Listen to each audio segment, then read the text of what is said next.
2 spoon போதும். Lion date syrup, இதுல iron, fibre, vitamins, நோய் எதிர்ப்பு சக்தி அதிகமா இருக்கு. Lion date syrup.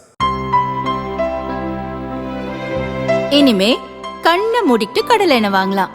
ஏன்னா மந்த்ரா கடலை எண்ணெய் இதயத்தின் தயாரிப்பு. வறுக்க, பொரிக்க, ஏன் எல்லா சமையலுக்கும் மந்த்ரா தான். மந்த்ரா கடலை எண்ணெய், அபார ருசி, ஆரோக்கியமான உடல் நலம்.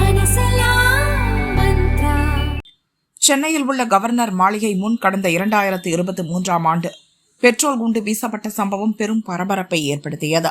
அதுபோலவே சென்னையில் பல இடங்களில் ரவுடிகளுக்குள் ஏற்பட்ட மோதல் காரணமாக ஒருவர் மீது ஒருவர் நாட்டு வெடிகுண்டு வீசி தாக்குதல் நடத்திய சம்பவங்களும் பலமுறை நடந்துள்ளது. இப்படி சென்னையின் பல்வேறு பகுதிகளில் சட்டவிரோதமாக தயாரிக்கப்பட்ட நாட்டு வெடிகுண்டுகளை போலீசார் அதிரடி சோதனை நடத்தி பறிமுதல் செய்தனர்.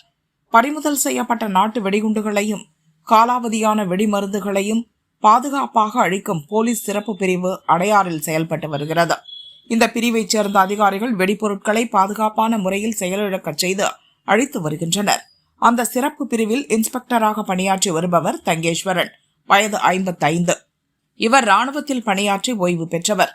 பறிமுதல் செய்து வைக்கப்பட்டிருந்த வெடிப்பொருட்களை நீதிமன்ற உத்தரவுப்படி சென்னை பரங்கிமலை அடிவாரத்தில் உள்ள ராணுவ துப்பாக்கி சுடும் பயிற்சி மையம் பகுதியில் அழிக்கும் பணியில் தங்கேஸ்வரன் தலைமையிலான குழுவினர் ஈடுபட்டனர். அனைத்து வெடிப்பொருட்களும் அழித்து முடிக்கப்பட்ட நிலையில் அதனை இன்ஸ்பெக்டர் தங்கேஸ்வரன் ஆய்வு செய்தார்.